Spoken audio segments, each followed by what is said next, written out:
All right, welcome everybody. This is Feedback Friday. This is our this is our part of the show where we will take a submission from a member of the audience, and we will go over our feedback. My feedback will be beta reader feedback, and Doug will go over it as an editor. And so you'll get both types of feedback. And the way that looks is the editor feedback is kind of closer to what you might imagine or have experienced in the past, where Doug will go over specific lines, go over specifically what to fix here, and also specific suggestions on how to fix the story. As for me as a beta reader, my role is a little different, and I will be less prescriptive in terms of what to do and how to fix it. I will be more descriptive of how your story made me feel and which parts might be areas of improvement. And so that is kind of the whole thing that we are doing here. And I think, at least in my experience, it's really valuable to get both types of feedback because you can get direct feedback from a beta reader that will be more closely aligned to how readers will actually respond to your work versus an editor who, Doug has edited more words than than I can Too count many right now. words. Um, and so Doug just has a different experience. Now, I have been a beta reader and I am a writer, so I will have different feedback and a different understanding than maybe, a family member or something like that. But that's kind of the format for Feedback Friday. We're excited to be here, excited to do this. It's always a fun time. And yeah. Awesome. Yeah, and I want to reiterate. We said this last time, but the reason we have Feedback Friday is because so many people are like scared of the feedback process, right? And they don't know what it looks like. They're worried about putting their heart and soul out there for someone like a stranger to critique and say, oh, this doesn't work, you should do this, this, and this. So we want to kind of demystify that, give you like an insight into what it looks like. In some cases, I'll show you track changes, so what literally it looks like working with an editor, but also to just help us all learn from this process. And even though we're looking at one person in particular in their work, it's like lessons we can all take away from it, right? Things that I notice in people's works are things that I know I make mistakes on in my own work. So this is helpful for me as well. Um, but before we get started, first, I guess we should let everyone know. I don't know if she's in the chat with us today, but this week's submission that was lottery pulled was actually from Pat, who has been a regular in our stream since we kicked off all these new events. Her working title for her book is Aurora, and it is a romance. And it was a fun read. I enjoyed it. The character dynamics are pretty strong in it, which was very good. And I think that's kind of the basis of romance that you really need to nail. And so I think Mm-hmm. she's on the right track.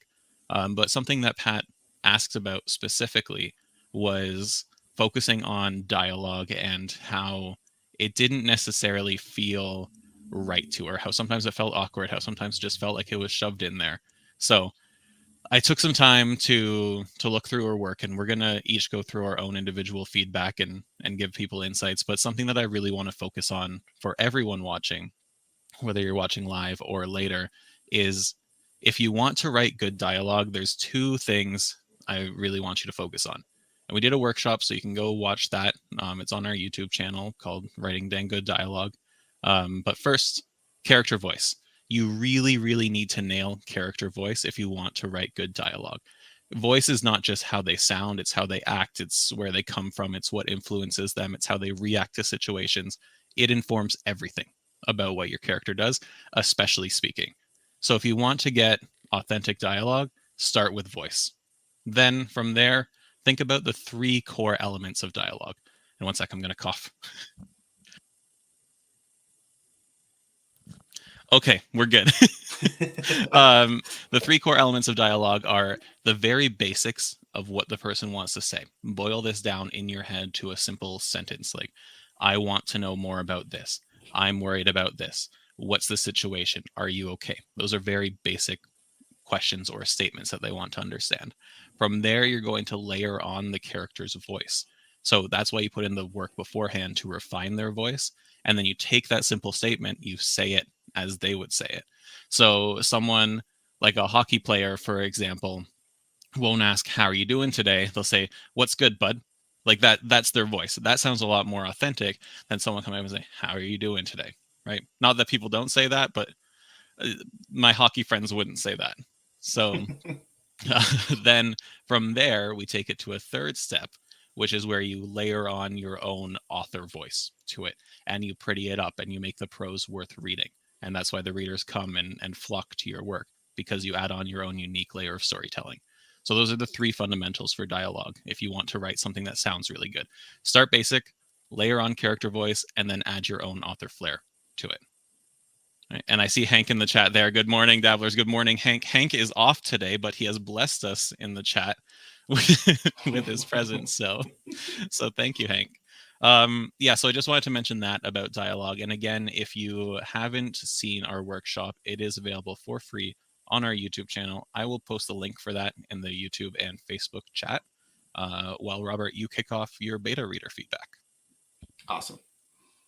Yeah, so for some context for everyone else who hasn't read Pat's submission, Pat submitted portions of 3 different portions of one chapter, and they all seem to be dialogue centered. There is a spicy scene between her main character Aurora and Damon, who seems, just to give some context, Aurora seems to be kind of the hot mess protagonist, and Damon is kind of the rich guy love interest who's also just not interested in her, but maybe is interested in her, kind of thing, at least in this portion of the story. And so I do just want to add a caveat to any feedback that we give today for Pat, that these things can be, because we haven't read your full story and because we're starting kind of in the middle, there might be just some details that we're missing. And so we may give some feedback that's just not good feedback for you to take to heart, especially with what I'm doing as a beta reader versus maybe some actual hard edits by Doug.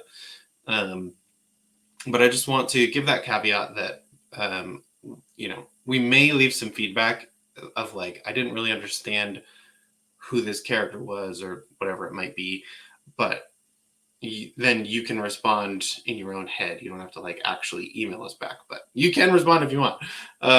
But then you might respond to us like, hey, this is like, oh, actually that was all explained in chapter 2 and you're in a portion of chapter 3. And so then we are,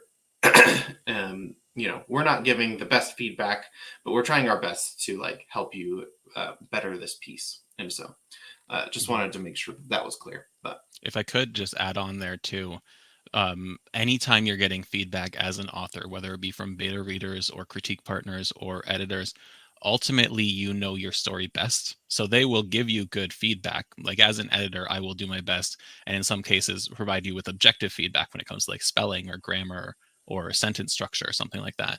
But your writing style and your vision for your book are ultimately your own. So if you don't agree with a piece of feedback, or your person giving feedback just missed something that you know of, you feel free to like workshop with them, chat back and forth, or just say, no, this, you didn't really hit the mark with this feedback. Not going to incorporate it. That's fine. But be aware, if you're saying that over and over again, maybe you're just rejecting feedback because you're so, not stubborn, but because you're so caught up in thinking that you do know best.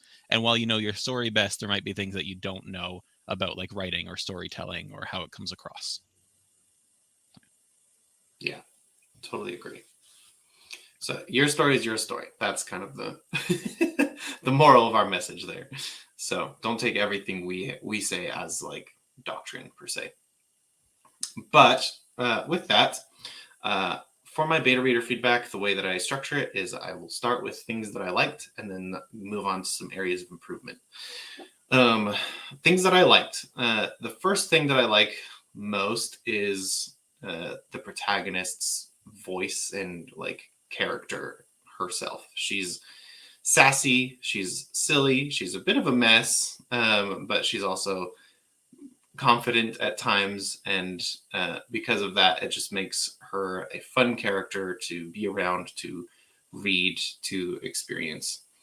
Um, and yeah, there's references to her having a therapist, references to various other just like things that she's working through in her life, but then she'll come out with very confident lines of dialogue, and because of that, it's a fun read in that regard, just because the protagonist, whose name is Aurora, is just a fun character to spend time with, and I can kind of tell that there is a lot of care around the character Aurora, and thought that has gone in there. So um, but yeah, with that, something else that I do enjoy is like the premise. I think is fun. The relationship that we have set up is one of like it's kind of a classic romance trope of Aurora is kind of the hot mess, and um, then Damon is the rich guy who's kind of full of himself and only cares about work and other things like that. Again, it's kind of hard to know exactly what's going on in terms of some of the character development and them being built up, because we were dropped kind of in the middle of the story. But I do like the premise. I think that it's fun. Um, and then I will also say something that I enjoyed about this piece is is just some of the diction, some of the silly word choices, and that a lot of that comes from Aurora's dialogue, um, but uh, they have weird little like pet names for each other. Like Damon calls Aurora pretty little fox, and there's like other just silly little word choices here and there that just add flair and kind of capture that author voice. And I do like the author voice, and so I think those three things are my primary like positive feedback items. As for areas of improvement, with Pat's submission, Pat kind of admitted that there was some struggle with constructing the dialogue in this section. Um, and I will say that did shine through a little bit for me. There was just some parts where I think my most specific feedback, in terms of my reactions as a beta reader, is Damon's dialogue. Like I just have a hard time. What it feels like every time Damon says something, it feels like Damon is saying it just to further the story, or just to get to Aurora's next like funny piece of dialogue. And because of that, it feels like Damon isn't actually a character. He's just there to make sure the story happens in a certain way.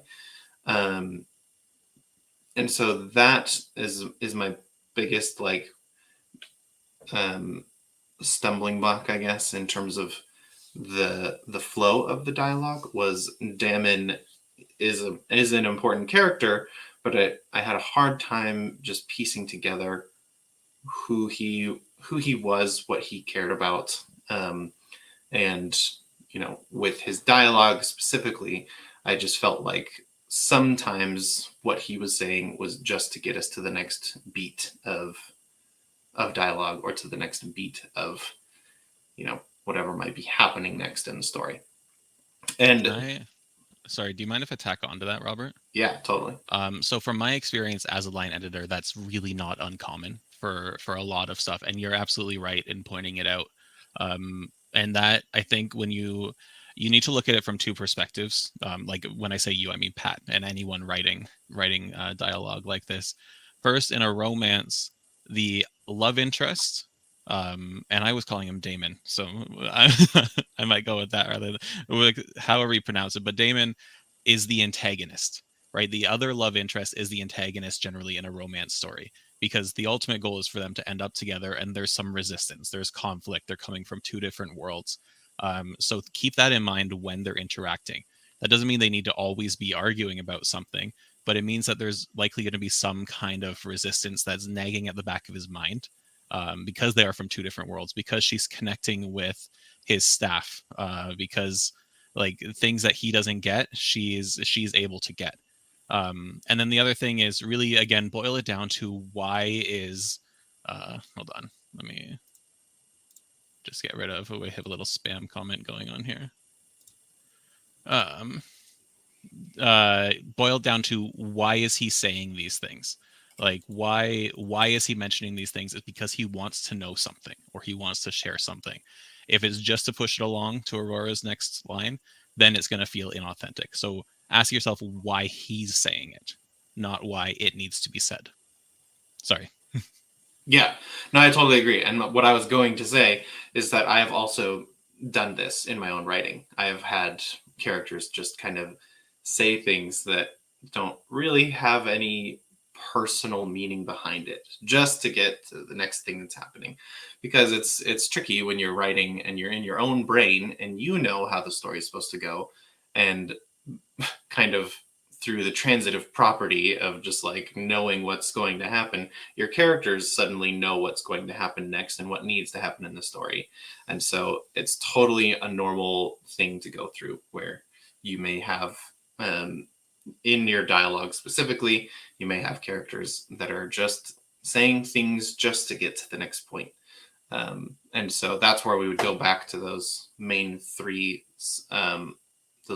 points of improving your dialogue. But I'm sure Doug will have more to say on that as we get to his section. So, yeah. And then the other thing, I guess Damon's probably what it actually is. I just thought Vampire Diaries, and I haven't seen the show in a while, but like I know Damon is, I think it's Damon or Damon is the bad boy vampire. So yeah, that makes that's sense. my first thought. I think there's a Baldur's Gate 3 character named Damon, and so that's why when I read it, I was So our minds are going different directions here, yeah. Robert. Yeah, but then okay, so another area of improvement for me, and again, this one has a big caveat on it, just because this could have happened in previous chapters, right? But I wanted more in terms of relationship dynamics and kind of how these characters think about each other, more than just the like like for example, let me find a section here. Near the end of the submission, we get kind of a moment where Damon is thinking about Aurora and saying like, people opened up to her and gravitated to her. They're sucked by her innate warmth, charm, and humor. And then, but most of all, Damon saw how she cared about them in such a short time, how they cared for her, talking about his like staff at his house, and that there's like a relationship that Aurora has made pretty quickly with them. And then it says just the uncomfortable feeling in his gut was recognition that he too was drawn to her. And there's just like kind of those moments of like, I want to believe you that he was drawn to her, but all of the interactions that we've kind of had up to this point have just kind of been very cold from Damon towards Aurora. And that's why I'm putting this huge caveat on that, is because we might have some more warmth in different sections of this chapter, because we only kind of got 3 different pieces, and in different chapters as well. But that was one thing where it's one thing to tell me that he cares for her. It's another thing to be shown that he cares for her. And so I just kind of wanted a bit more show, don't tell on some of those things. And it also applies to some of the other things that we, I think there's a few cases of what is sometimes referred to as navel gazing with our characters, where they're looking down at their belly button and just thinking to themselves. And it's not that like internal dialogue with oneself is inherently bad. There are places where I think that would fit in a story, but typically navel gazing can always be replaced with something better. So it could be replaced with actions that the character is taking that cause those thoughts to happen. It could be replaced with dialogue between two different characters. I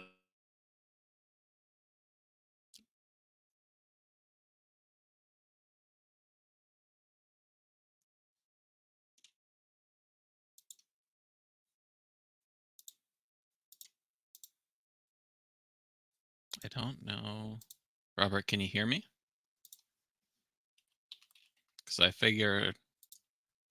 Okay, I think I'm so used to my internet dropping that I assumed I'd just the one that froze, but I think my pal Robert is frozen here.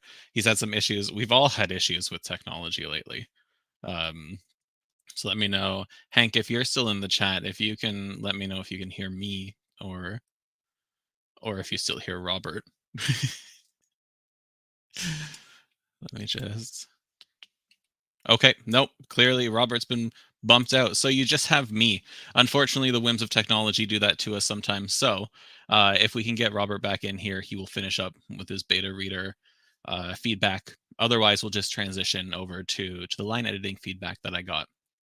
But something I would build off of, Robert was mentioning navel gazing, and there you don't want a block of dialogue on a page. Like, you can have it and it's appropriate sometimes, but you don't want page after page after page of dialogue. But what you can do to break that up is intersperse the dialogue with one of two things to make it most effective: action, because your characters are doing something, and make sure it's a relevant something, or reactions. And when I say reactions, I mean an emotional reaction. So when we write dialogue, dialogue's a tool for us to use. And when someone says something, they have a reaction to what's happening. The other people around them have a reaction to what's happening. And if our narrator is close to the character that's speaking, or is first person and inside the head, then we can really get that visceral reaction. But we can also notice through body language and things that are said in return, and the way people just look in response to something that's said, how they're reacting. And that emotional connection is what drives readers absolutely ravenous for your book.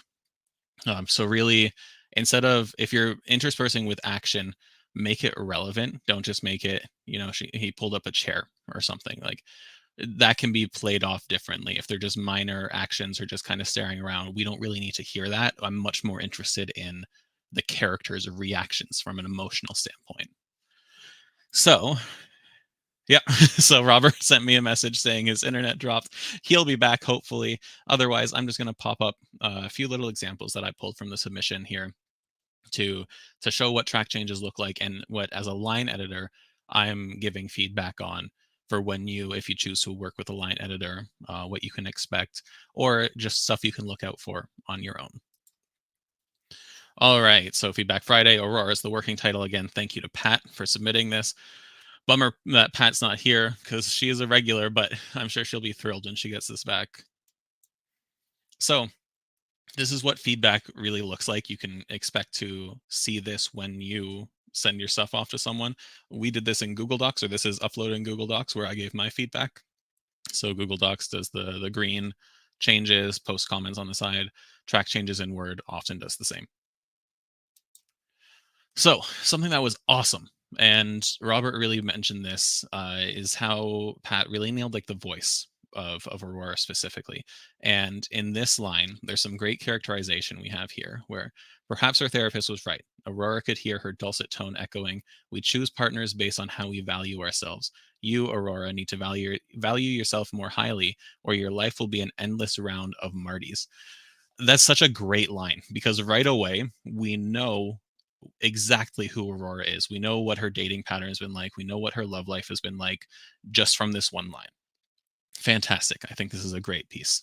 And I think pointing out good things is an important part of feedback too. If you're getting feedback from somebody and they are only going at you and being, quite frankly cruel in some cases, that's not a good feedback partner. right? So, or if you're giving feedback, if you aren't a beta reader for somebody, make sure you're reinforcing too. That's a very important part of feedback. Okay, so now we're gonna look at some of the bigger picture issues that I saw that I think everyone can learn from. And flow is such a huge part of writing. How your writing is read is really everything, right? If your words don't flow well, it doesn't matter if your characters rock, because your readers are gonna struggle to absorb that information. So the original was, "What an idiot she was. Aurora swallowed a groan of self reproach," which is a great term. "What silly musings and childish thinking she'd indulged in. There was no way this man was the same one she'd spent the night with." So feedback looks like this. Again, track changes, and we're rearranging the sentence a little bit, or the sentences, so it feels a little smoother.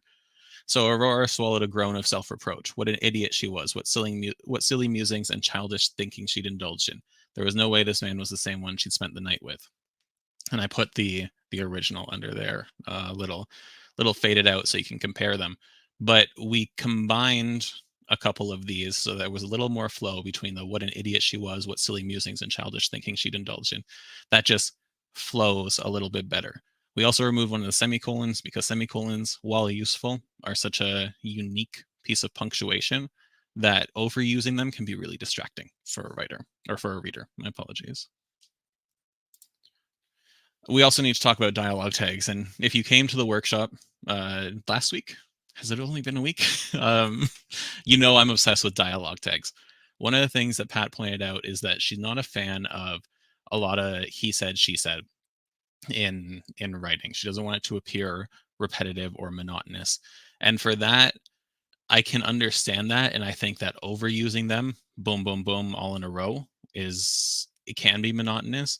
But I'd like people to understand that he said, she said, they said is so unobtrusive to a reader when you use them properly in dialogue tags that the reader doesn't notice them. Or when they do notice them, it's only that instant spark of recognition to figure out who's speaking.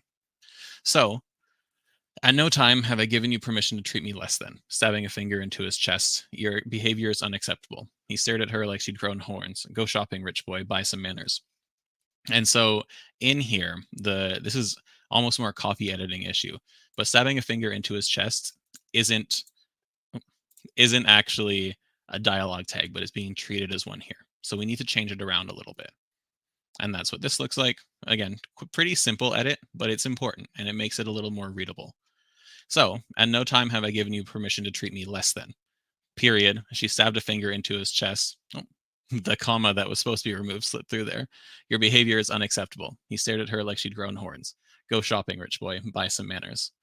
And what I actually really love about this passage is that "go shopping, rich boy, buy some manners" is such an effective use of Aurora's voice that we don't need a dialogue tag after that piece of dialogue. So that kind of harkens back to how effective it is to have a character voice really nailed down, because it can let you limit your dialogue tags. And in this case, we didn't actually use one at all. We used action in between dialogue to express who was speaking without being explicit about it. Okay, now we're going to talk about flow again. Holding up a hand, he'd interrupted their fun. He'd interrupted friends. He wasn't a part of them. Damon said, "I'm fine," looking at Margaret. "There's been no mistake in my schedule or otherwise. I left early and didn't advise anyone." Tilting his head at Delia, he said, "I've already eaten, thank you." Then, what's happening here? And this is something I see a lot of writers do, which is where you're breaking up dialogue with a lot of action and then continuing it. Robert, we're back. Yeah, my internet decided to die, and it only does it like once a month. And apparently, this is the time that had to happen. So It's okay. We've been cursed, the Dabble team, with internet, or at least you and I. So, yeah. is there anything you wanted to add, or do you want me to finish up here and then you can add whatever you want? I was finishing up my comments on navel gazing, so I think we're good to continue here. Perfect. Yeah, I added a few things on myself to that because it was a very valid point. But what I was saying here is that a lot of authors that I've edited for do this same thing where they break up dialogue multiple times with action or with attribution. And that it's not wrong per se, like it's not a fatal error, but it is something that we generally want to avoid because it makes it so choppy for the reader. It really messes with the flow, and it's usually unnecessary. Tilting his head at Delia, sure, it's nice to have that action, but through your dialogue, you can already show that he's curious about something or that he's interested in something, and then we just don't need then at all in most cases because we know things are sequential. The only time is when you really want to emphasize that something impactful happened because of what happened before. So this is what the breaking up looks like. And Damon held up a hand. He'd interrupted their fun. He'd interrupted friends. He wasn't a part of them. I'm fine, Damon said. He looked at Margaret. There's been no mistake in my schedule or otherwise. I left early and didn't advise anyone. Tilting his head at Delia, he said, I've already eaten, thank you. What's happening here? Something to the breaking up of dialogue with action multiple times isn't my writing preference, but as an editor, I also have to work with you for your own writing style. So even though I would completely remove that myself, that doesn't mean that it's wrong. And so I'll work to your style. But I will, at the same time, I provide feedback saying this isn't something that most people do. So you might want to rethink it. What we also did here was at the very start, break up this first line with Damon held up a hand, which was very run on. And then the semicolon was a little misused there. So instead, make it more impactful. Damon held up a hand, boom, action. And the action itself denotes like a hard stop because of what he's doing. It is more impactful that way. He'd interrupted their fun, comma, he'd interrupted friends. Those are connected. We lost Robert. And then semicolon, he wasn't part of them. And so semicolons act as a function to connect two closely related clauses or sentences, but that aren't actually the same thing. So interrupting their fun and interrupting friends is what is related to him not being part of them. Those two together, connected with a semicolon, make the second part more impactful. Semicolons can be tricky. I'm not going to lie. A lot of people misuse them. So if you are using semicolons, make sure you understand their function completely. And we have an article on Dabble all about punctuation and how each is used that you can check out.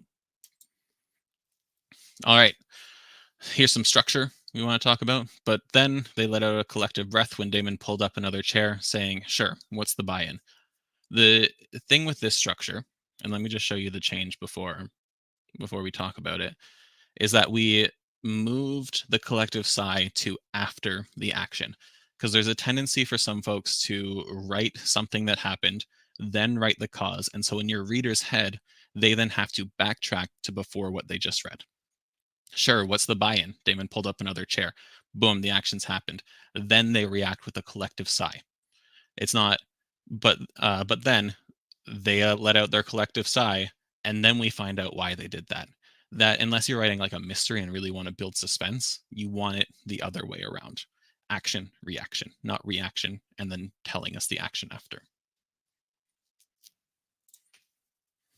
And then I want to point out something really awesome too that Robert touched on before the internet tore him away from us. Aurora Fox, she said. This is Aurora telling Damon her name. Aurora Fox, she said, watching for a response. Nothing, nada, dead face, cold. Frostbite would set in soon, she was sure. I really like this line. There are a lot of descriptions with the nothing, nada, dead face, cold, but that last line, and that's just part of Aurora's voice. I think she's a little, not necessarily verbose, but she likes to add things. But that frostbite would set in soon, she was sure, is such a great example of how this character has been created and the work that Pat has put into it. So interspersing those little things that are so tied into who your character is into your prose is gonna just take it up, not even a notch, like 20 notches. It makes it so much more enjoyable to read. So after you've developed your character's voice, then you can start thinking about how you can layer that voice into your writing, just like this. I love this. Frostbite would set in soon, she was sure. That's such an effective line. All right, and then whenever I give editing feedback, whether it be line editing or copy editing, I always kind of do a big chunk at the end going over some more systemic stuff and any bigger picture things that warrant more than a little comment on the side of a Google Doc or a Word doc. So it was a very entertaining read. The dynamics were really good. Aurora is a very sassy character. Her voice is fairly well established, and that back and forth between this like serious and dour and rich Damon is nice. It's a lot of fun. And again, when it comes to um, romance, you really need that connection. Semicolons were acting as a crutch, and I point this out because everybody has their crutch something. Usually it's a word. Mine's often simply. I use it so much, and then I have to Control F and just get rid of all of them. Um, for this submission, it was semicolons. There were just too many, and I think that they really took away from where Pat could intersperse more action rather than just connecting them with a semicolon. Don't be afraid of some basic person verb pairings. Aurora smiled, Damon pulled up a chair, etc. You can refine those later with your own voice. And to that same vein, don't be afraid of he, she, they said, or Aurora, Damon said.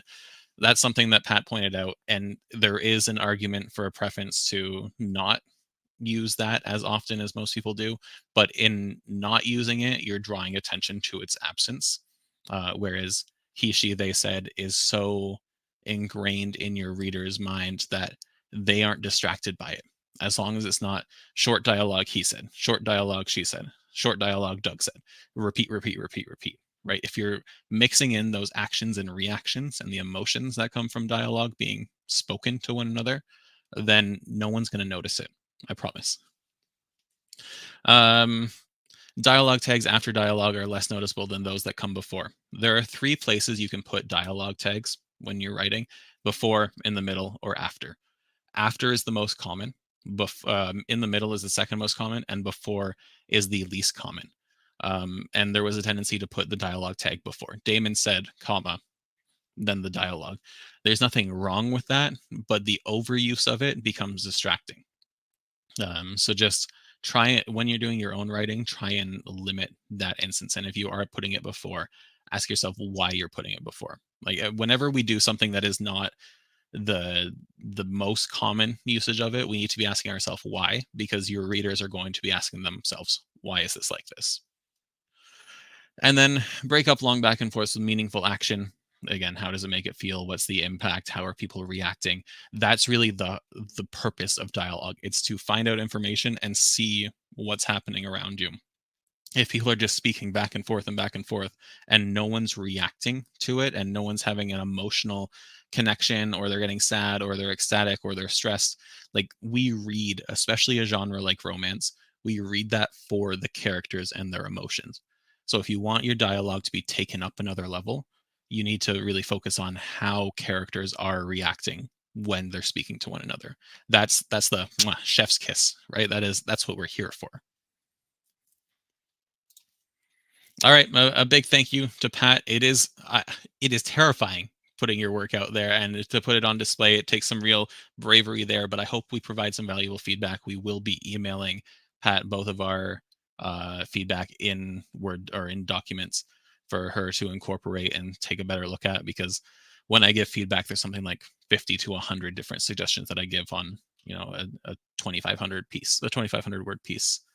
And before I let everyone go, I just want to tell you about some upcoming events. We have a whole bunch of them this month, but first we have a podcast next week where Hank is talking to Ellery Lloyd, which is the pen name or the pseudonym for a husband-wife writing team, which I think is really cool. Co-authoring is such an experience, but doing it as one author and doing it with your significant other or your partner, that's a heck of a, a thing to do. So that's June 12th at 4 p.m. Eastern. Will be released as a podcast and available on our YouTube channel where Hank does it live. So then we have office hours next Thursday with myself and Hank. That's just Q&A. That's at 2 p.m. And then we have a workshop coming up at the end of this month. This is a Dabble Premium workshop, so it's for premium level subscribers, and it's all about author websites. If you are interested in that, you can check out Dabble Premium on our website. You can adjust your account accordingly, and I'm really looking forward to that one because the technological aspect of being an author, like existing in a digital world and managing your footprint on a website, is something that's super foreign to a lot of people. Was super foreign to me, and I'm still learning as I pull all these resources together for you. But that's June 26th at 2 p.m.